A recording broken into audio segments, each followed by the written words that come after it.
ఎన్నో సంవత్సరాల నుంచి ఏవో హెల్త్ ప్రాబ్లమ్స్ ఉన్నవి ఉన్న పలంగా ఇట్లా మాయమైపోతే మరి డాక్టర్స్ ఎందుకు అంత కష్టపడి చదవడం ఎందుకు? ఈ గ్లోబల్ వార్మింగ్ ని తగ్గించమనొచ్చు కదా, ఎందుకంటే ప్రపంచం మొత్తంలో అందరికంటే పెద్ద ప్రాబ్లం ఏదైనా ఉందంటే అది గ్లోబల్ వార్మింగ్. ఇక్కడే దేవుణ్ణి కాకుండా దైవారాధన చేస్తున్న వారందరూ నరకానికి పాత్రులు బహిరంగంగా చెప్తున్నారు. భరతమాత అంటున్నా, భరతమాతకి ఎంతమంది భక్తులు? అంత నచ్చకపోతే వేరే దేశానికి వెళ్ళిపో. ఎవడైనా మత ప్రచారం పేరుతోటి రోడ్ల మీదకి వచ్చి హిందువుల కొంపల దగ్గరకు వచ్చి హిందూ దేవీ దేవతల్ని హిందూ ఆచారాలని కించపరుస్తుంటే వాడిని తరిమి తరిమి తరిమి కొట్టండి.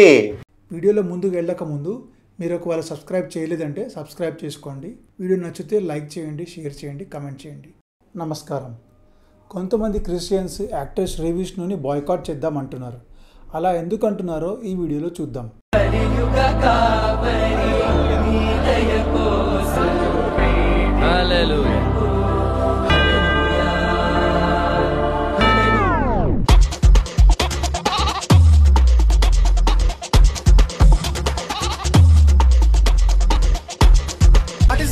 నన్ను అడుగుతారండి, నేను యేసు ప్రభువునా?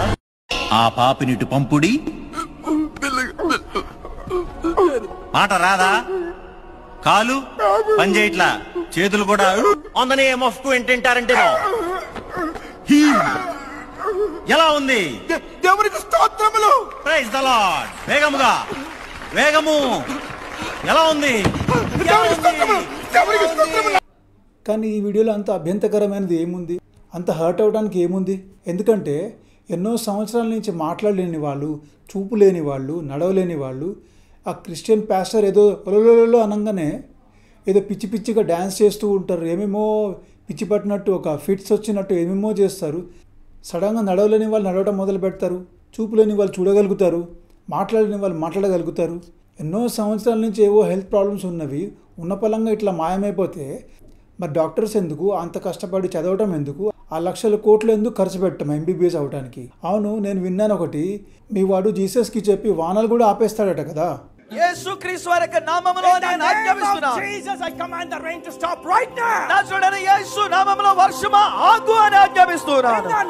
మరి అట్లాంటప్పుడు ఈ గ్లోబల్ వార్మింగ్ని తగ్గించమనొచ్చు కదా, ఎందుకంటే ప్రపంచం మొత్తంలో అందరికంటే పెద్ద ప్రాబ్లం ఏదైనా ఉందంటే అది గ్లోబల్ వార్మింగే. మంచు ప్రదేశాల్లో మంచులన్నీ కరిగిపోతున్నాయి, ఉన్న పొలంగా అడవులన్నీ తగలబడుతున్నాయి ఎండ వల్ల. ప్రతి సంవత్సరం ఎండలు పెరిగిపోతున్నాయి. ఈ గ్లోబల్ వార్మింగ్ని తగ్గించమనండి. దేవుడు విగ్రహారాధనను ద్వేషిస్తున్నాడు, అసహించుకుంటున్నాడు. విగ్రహ ఆరాధనని ద్వేషిస్తున్నాడా? అదేంటి? నా మాట నీకు నచ్చకపోతే నువ్వు నన్ను ద్వేషిస్తావు, నీ మాట నాకు నచ్చకపోతే నేను నిన్ను ద్వేషిస్తాను. ఎందుకంటే మనం మనుషులం. కానీ దేవుడు అంటే ఈ రాగం, ద్వేషం, కోపం, అసూయ ఇట్లాంటివన్నీ చెత్త పెంటని దాటిన వాడు దేవుడు. నీ పాయింట్ ఆఫ్ వ్యూలో, నీ డెఫినేషన్ ఆఫ్ దేవుడిలో దేవుడికి ద్వేషం ఉంటుందా? మా దగ్గర అయితే అలా ఉండదు. హిందూయిజంలో కోపం, రాగం, ద్వేషాన్ని దాటిన వాడే దేవుడు. దుఃఖములు కలిగినప్పుడు దిగులు చెందని వాడు, సుఖములు కలిగినప్పుడు స్పృహ లేనివాడు,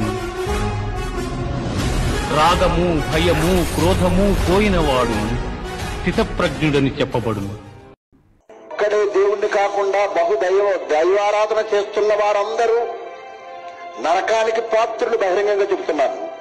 విగ్రహ ఆరాధన చేసేవాడు నరకానికి వెళ్తాడా? అంటే హిందువులందరూ నరకానికి వెళ్తారంటున్నావా?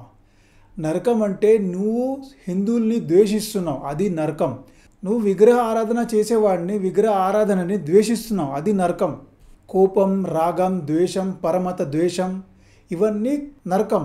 అందరూ బాగుండాలి, ప్రపంచం మొత్తం బాగుండాలి. ఏ మతం వాడైనా కావచ్చు, వాడి నమ్మకం ఏదైనా కావచ్చు, వాడు ఏ దేవుడినైనా నమ్మొచ్చు, వాడు మంచిగా ఉండాలి, ఆయుర ఆరోగ్యాలతో మంచిగా ఉండాలి. ఇది స్వర్గం. నా దేవుడే దేవుడు, అసలు మిగతా వాళ్ళు ఎవరినైతే దేవుడు అనుకుంటున్నారో వాడు అసలు దేవుడే కాదు, ఇది నరకం. భరతమాత అంటున్నా, భరతమాతకి ఎంతమంది భక్తులు? వేస్ట్గాడా, భరతమాతని అంత చండాలంగా అంటావా? అంత నచ్చకపోతే వేరే దేశానికి వెళ్ళిపో. ఇక్కడ భరతమాత అంటే ఒక క్వాలిటీ. మనం చిన్న పాపని కూడా చిట్టి తల్లి అంటాం. తల్లి అంటే అది నాకు తల్లి కాదు కదా. అలా ఆడవాళ్ళని అలా సంబోధిస్తాం. ఎందుకంటే రెండు క్వాలిటీస్ ఉంటాయి, ఫెమినైన్ అండ్ మ్యాస్కులైన్. ఫెమినైన్ అంటే ఇచ్చే గుణం. ఎవరికైతే ఇచ్చే గుణం ఎక్కువ ఉందో వాళ్ళకి ఫెమినైన్ క్వాలిటీస్ ఎక్కువ ఉన్నాయి అన్నట్టు. జనరల్లీ ఆడవాళ్ళకి ఆ గుణం ఎక్కువ ఉంటుంది. అలా భరతమాత నువ్వు ఏ మతాన్ని ఫాలో అవుతున్నావు, నువ్వు ఏ దేవుడిని నమ్ముతున్నావు, నువ్వు ఏ కులము, ఏ రకమైన డిస్క్రిమినేషన్ లేకుండా అందరికీ 2 పూటలు అన్నం పెడుతుంది, మంచి గాలి నీరు అన్నీ ఇస్తుంది. ఆ ఇచ్చే గుణం ఎవరికైతే ఉంటుందో వాళ్ళని మాత అని అంటాం మనం. మామూలుగా ఫెమినైన్ క్వాలిటీ అని అంటారు. Feminine means that which nourishes our life. మన లైఫ్ని పోషిస్తుందో దాన్ని ఫెమినైన్ క్వాలిటీ అంటాం. అది మగవాళ్ళలో కూడా ఉండొచ్చు ఆ క్వాలిటీ, కానీ జనరల్లీ ఆడవాళ్ళలో ఎక్కువ ఉంటుంది, డామినెంట్గా ఉంటుంది. మేల్ ఫీమేల్ వేరే, ఫెమినైన్ అండ్ మ్యాస్కులిన్ వేరే. మేల్ ఫీమేల్ అనేది బాడీ, ఫెమినైన్ అనేది క్వాలిటీ. మామూలుగా ఆడవాళ్ళని సంబోధించి ఒకటి అంటారు ఇంగ్లీష్లో, if you give them love they will make it marriage, if you give them house they will make it in to A home, if you give them life energy force they will turn it in to children. అది feminine quality. ఆ quality, ఆ ఇచ్చే క్వాలిటీని మనం మాతాగా feminine క్వాలిటీగా చూస్తాం. ఆ క్వాలిటీని లేకపోతే ఆ ఎనర్జీని, ఆ శక్తిని మనం అమ్మవారిలాగా చూస్తాం. నువ్వు కూడా మెడిటేషన్ చేసి ఆ క్వాలిటీ సంపాదించుకుంటే నువ్వు కూడా దేవుడివే. నేను నాది అవన్నీ పెట్టని పక్కన పెట్టి అంతర్ముఖి అయ్యి మెడిటేషన్ చేసి ఒక డివైన్ క్వాలిటీని పొందితే అప్పుడు నువ్వు కూడా దేవుడివే. ఈ రోజున ప్రపంచాన్ని స్టడీ చేసి అంతరిక్షాన్ని జయిస్తున్నటువంటి వారిలో క్రైస్తవ దేశాలు ముందున్నాయి. ఎందుకని భారతదేశం ముందు లేదు? బైబిల్ వల్ల. Our next story is about America, specifically America's debt. It stands at $36 trillion. That's the debt, 36 trillion. Bible వల్ల. బైబిల్ వల్ల. Meanwhile, globally, the focus is on India's economic policies. India is the world's fastest growing economy. The IMF says it could become the 3rd largest economy by 2027. Bible పాశ్చాత్య దేశాలని ప్రభావితం చేయడం వల్ల వాళ్ళు ఈ రోజు ప్రపంచాన్ని తమ గుప్పెట్లోకి పెట్టుకోగలిగారు. చంద్రుడి మీదకి వెళ్ళగలిగారు. అంతరిక్షంలో పరిశోధనలు చేయగలుగుతున్నారు. ఎవరెస్ట్ శిఖరం ఎక్కడుందండి? హిమాలయాలు ఎక్కడున్నాయి? భారతదేశంలో. కానీ ఫస్ట్ ఎవరు ఎక్కారు ఎవరెస్ట్ శిఖరాన్ని? Edmund Hillary, Tenzing Norgay. GK question ఇది. ఒక నార్వే దేశస్తుడు ఎందుకు ఎక్కాడండి? నీ దేశంలో ఉన్నటువంటి కొండని, పర్వతాన్ని నార్వే దేశస్తుడు ఎందుకు ఎక్కాడు? ఎందుకంటే భారతీయులందరూ ఏమనుకున్నారంటే అక్కడ శివుడు ఉంటాడు, ఎక్కితే భస్మం అయిపోతాం, అక్కడ శివుడు ఉంటాడు, ఎక్కితే భస్మం అయిపోతాం. నార్కేకి బైబిల్ వచ్చు. నార్కేకి బైబిల్ వచ్చు. అందుకని ఎవరెస్ట్ శిఖరం పైన శివుడు ఉంటాడు అనుకోలేదాళ్ళు, ఎక్కేశారు. శిఖరం పైన శివుడు ఉంటాడు అనుకోలేదాళ్ళు, ఎక్కేశారు. ఎందుకని భారతీయులు ఇంకా చంద్రుడి మీదకి వెళ్ళలేదు? భారతీయులు చంద్రుడి మీదకి వెళ్లకుండా చంద్రుడిని మావా అని పిలిచారు. అసలైన దేవుణ్ణి వదిలిపెట్టి చంద్రుడిని దేవుడు అనుకున్నాం. మరి అలా అనుకుంటే బ్రిటిషర్స్ అందరు క్రిస్టియన్సే కదా. మన వాళ్ళని చాలా ఇన్హ్యూమన్గా, చాలా దారుణంగా టార్చర్ చేశారు కదా. ఒక మృగం కూడా చేయదు అట్లా. అంత దారుణంగా, ఎంత దారుణంగా చేస్తే మనందరికీ తెలిసిన విషయమే కదా. మరి అలా అనుకుంటే బైబిల్లో సాటి మనిషిని టార్చర్ చేసి చంపమని చెప్పారా? జీసస్ మెసెంజర్ ఆఫ్ లవ్ ఏమో కదా. ఇలా వేరే మతాన్ని దూషించుకుంటూ ఇట్లా మాట్లాడాలంటే మాట్లాడవచ్చు, చాలా మాట్లాడవచ్చు, కానీ అది కాదు మా నైజం.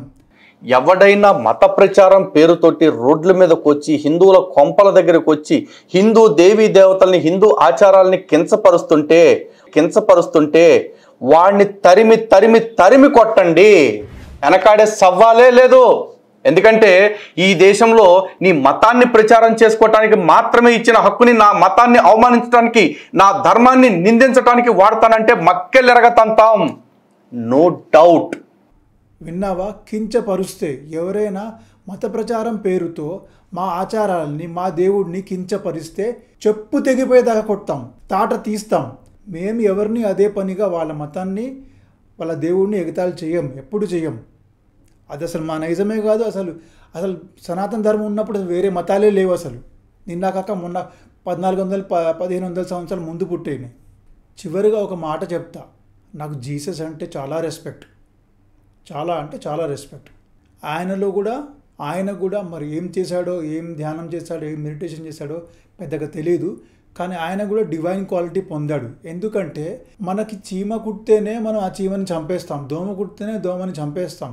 వేరే వాళ్ళు సిలువేసి మేకులు గుచ్చి చంపేస్తుంటే oh God please forgive them for they don't know what they are doing అని అన్నాడు. అట్లా ఎవరనగలరు? ఎవరైతే బియాండ్ బాడీ ఎక్స్పీరియన్స్ చేశారో, బియాండ్ బాడీ బియాండ్ మైండ్ వెళ్ళారో, సమ్ కైండ్ ఆఫ్ సాధన చేసి బియాండ్ బాడీ బియాండ్ మైండ్ వెళ్ళారో వాళ్ళే అలా చేయగలరు. అలాగే ఇంకొక ఆయన ఉన్నాడు మన్సూర్ అల్ హల్లాజ్ అని, ఆయన కూడా నేనే దేవుణ్ణి అని అన్నాడు. అలా అన్నందుకు ఆయనని చాలా చాలా టార్చర్ పెట్టి చంపేశారు. జస్ట్ సిలువేయలేదు, ముక్కలు ముక్కలుగా కోసి కోసి చంపారు. ఆయన అప్పుడు కూడా ఆయన నవ్వుతూనే ఉన్నాడు. అప్పుడు కూడా నేనే దేవుణ్ణి అని అంటూనే ఉన్నాడు. మామూలుగా స్టోరీ పరంగా ఏమంటారంటే ఆయన రక్తం కారుతూ ఉంటే ఆ రక్తంలో నుంచి కూడా ధ్వని వస్తున్నది నేనే దేవుణ్ణి అని. అలా అని జీసస్ని గౌరవించాలంటే నువ్వు కన్వర్ట్ అవ్వాలి అట్లాంటి సొల్లు మాటలు మాట్లాడకండి. ఎవరినైనా గౌరవించాలని అంటే అది నా చాయిస్ అయి ఉండొచ్చు కదా, నేను మతం మారితేనే గౌరవించాలనేం లేదు అక్కడ. మేము ఎవరినైనా గౌరవిస్తాం. ఇంకొక విషయం ఏంటంటే నేను జీసస్ని ఎందుకు గౌరవిస్తాను, ఒకటి ఆయనని చంపినప్పుడు కూడా ఆయన కోపం రాలేదు, అది డివైన్ క్వాలిటీ. అది మనం ఎవరైనా ఒక చిన్న మాట ఏమైనా అంటే ప్రతి దానికి హర్ట్ అయిపోతున్నాం కదా ఇవాళ రేపు. ఇంకొకటి ఆయన అన్న మాటలు treat others like you would like to be treated, అంటే వేరే వాళ్ళు నేను ఎలా ట్రీట్ చేయాలనుకుంటున్నావో నువ్వు కూడా వాళ్ళని అలాగే ట్రీట్ చేయాలని చెప్తున్నాడు. లవ్ దై నైబర్ లవ్ దై ఎనిమీ అన్నాడు. ఎనిమీ అంటే పాకిస్తాన్ వాళ్ళను లేకపోతే ఇంకెవరో శత్రువుని ప్రేమించమని కాదు. నా ఎనిమీ ఎవరు, నా అజ్ఞానమే నా శత్రువు, నా అజ్ఞానమే, నా కోపమే, నా అహంకారమే నా శత్రువు. దాన్ని ప్రేమించమన్నాడు. ప్రేమించడం అని అంటే ఏంటి, యాక్సెప్ట్ చేయటం. మన లైఫ్లో మనం ఎవరిని ప్రేమిస్తాము, వాళ్ళు ఎలా అయితే ఉన్నారో వాళ్ళని అలాగే యాక్సెప్ట్ చేస్తే దాన్ని ప్రేమ అంటాం. ఇప్పుడు నేను మాట్లాడుతున్నాను, అదొక యాక్ట్. రాస్తాను, అదొక యాక్ట్. డ్యాన్స్ చేస్తాను, అదొక యాక్ట్. కానీ నేను డ్యాన్స్ ఎప్పుడు చేస్తాను, నేను లోపల హ్యాపీగా ఉన్నప్పుడు. నేను కోపంగా మాట్లాడతాను, నేను కోపంగా ఎప్పుడు మాట్లాడతాను, నా లోపల కోపం ఉన్నప్పుడు, నా లోపల ఎలాంటి ఫీలింగ్ ఉంటే దానికి తగ్గట్టు నేను బయట ప్రవర్తిస్తాను కదా. అలాగే నా లోపల నేను ప్రశాంతంగా ఉంటే బయట కూడా ప్రశాంతంగా ప్రవర్తిస్తాను కదా. So you can become love. Love is not what you do, love is what you are. Love is not a relationship. A relationship is a different thing. Love is a certain sweetness of your emotion. Whether you look at a tree or a dog or a man or a woman or a child or just at the sky, why can't you look at it lovingly? Love is not something that you do, it is something that you can become. ఇంకొక మాట అన్నాడు Jesus, నువ్వు అందరికంటే చివరిగా నిలబడితే నిన్ను అందరికంటే ముందు చేసేస్తారని అంటాడు ఆయన. అంటే మామూలుగా నా రిలీజనే గొప్పది, లేకపోతే నేనే గొప్పవాడిని, నేను ఫస్ట్ రావాలి, వేరే వాడిని తొక్కైనా నేను ఫస్ట్ రావాలి, అలా కాంపిటీషన్ వరల్డ్ అలా ఉంది కదా. అలా కాకుండా ఈగోని తగ్గించుకొని, నేను అనే అహంకారాన్ని తగ్గించుకొని నేను ఎంతో మందిలో ఒక మామూలు మనిషిని అనే రియలైజేషన్కి వస్తే, అలాగే బతికితే అబ్దుల్ కలాం గారిని ఎట్లా మనం చూస్తాము, అలా అంత డౌన్ టు ఎర్త్గా ఉంటే నెత్తినెక్కించుకొని చూస్తారు అని అంటున్నాడు ఆయన. వీడియో నచ్చితే లైక్ చేయండి, షేర్ చేయండి, కమెంట్ చేయండి.